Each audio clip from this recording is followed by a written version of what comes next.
Hiya, I'm Blodwyn Pogson. I'm here to do a little bit of origami. It's my new hobby, like. I've just taken it up, but I learned a few moves, so I thought I'd give it a go. For make it a little bit public. Like, we're gonna start off making a puppy dog. I'm gonna fold it in half like that, widthways. And then we're going to make another fold just behind that one, like half again, if you like. I started reading a book about this just after they took my computer away. Funny day, really. I was half asleep, to be honest, because we just had a party back here in my new home. And I was half asleep, to be honest, and I heard the doorbell ringing, and it was these two lovely policemen, and they took away the computer, and that was about it, really. I haven't heard a lot since, except I did have a letter, but I haven't opened that one yet. So I mean, it looks official, but I'm always getting official post. It's funny. Whereas the two men who live upstairs with me and the one downstairs underneath, I see their post, and most of it is like, just like gyros and that. It's funny. Anyway, we're making a puppy dog. So we've made our little nose. Now we've got to make a tail, which means fold in the back, square. Important that you get a nice clean crease on it, and then if we fold it in half again, then we've almost got our little puppy dog. And there he is, look. Got a little waggly tail, a little snout there, look. Waggle, waggle. Now next, it's one of my favourite things to make. I make this for just about everyone I meet recently, since I just learned how to make it. It's like a real treat. We're going to make a hat, and you can wear it to the park. It makes all the little children come up to you, and they're all very excited about what you're wearing on your head. And see, we just make a crease there.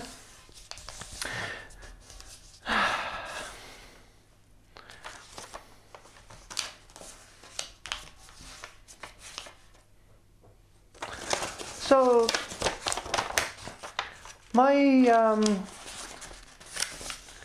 I just had Christmas, you know, and I actually got this paper as a present from one of the men upstairs. And I didn't buy him anything. I felt terrible, but he bought me some origami paper, simply because I've been talking about it so much, really, around the house and that. I thought that was very nice of him. And then I thought about giving him something, but he wasn't here actually at Christmas time itself. I think he must have been with someone's family. In fact, nobody was here, and I was kind of wondering what to do, to be honest. You know, Christmas Day. So I called up what was my first wife, and turns out the number, I must have written it down wrong or something, because it just, not a lot happened really. So I tried ringing my second wife, just to see, you know, maybe I could go and see my little boy. Perhaps he'd be home for Christmas. And, you know, make him a hat. But funny thing is, I could hear him in the background, I'm sure of it, but she was saying he's not home, he's not home. So I don't know, to be honest. A lot of children sound the same as one another, don't they? But I'd love to see him one day, find out what he's like, and I could make him a hat. And there it is, look. You got yourself a nice Christmas hat. It's like a shiny helmet.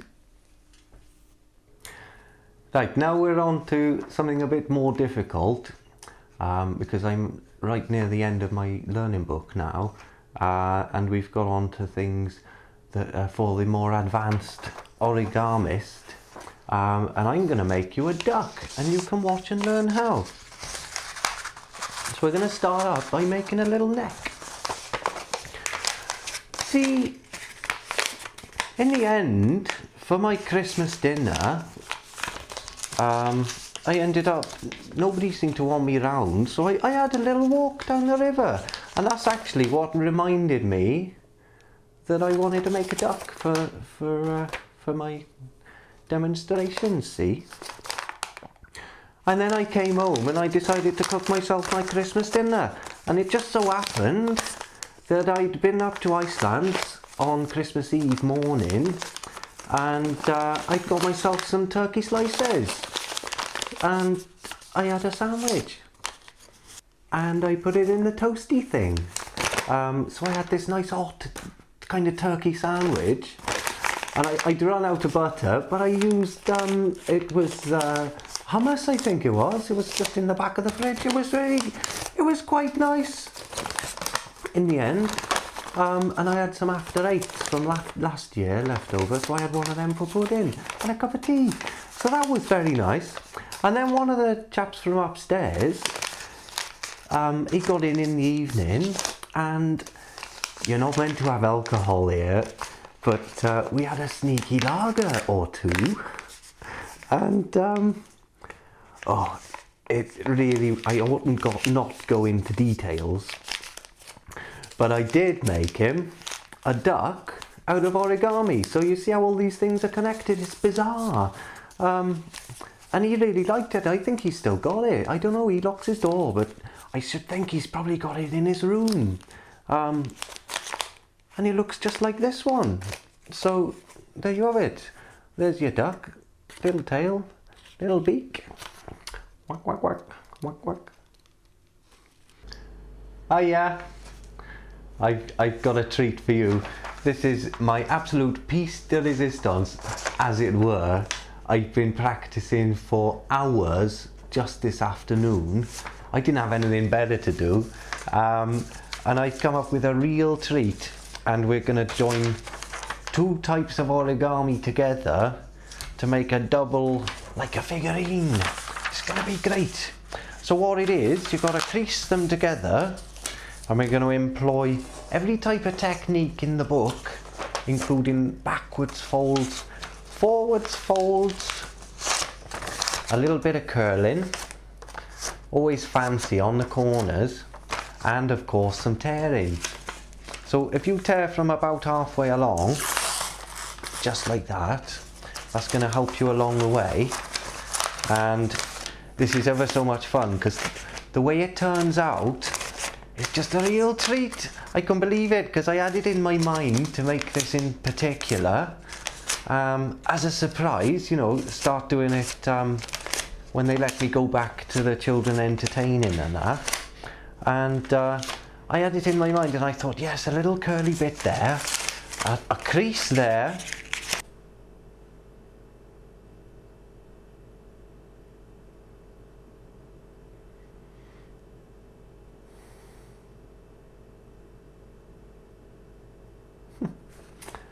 I just opened my post. I got this lovely letter. It's from somewhere called the Court Services, saying I've been invited to something called a preliminary hearing, and then it says something about my computer. I think I'm going to be getting my computer back, so that's good news. Oh, that sounds quite fancy, doesn't it? Court Services. Oh, I don't know. Oh, that's made me even more excited about my my big finale, and there's only 2 more moves to make, and then you can guess what it is. And here we go. Finally, you just pull it there, and there you have it. Can you see what it is? It's one of my top idols. It's Anne Charleston.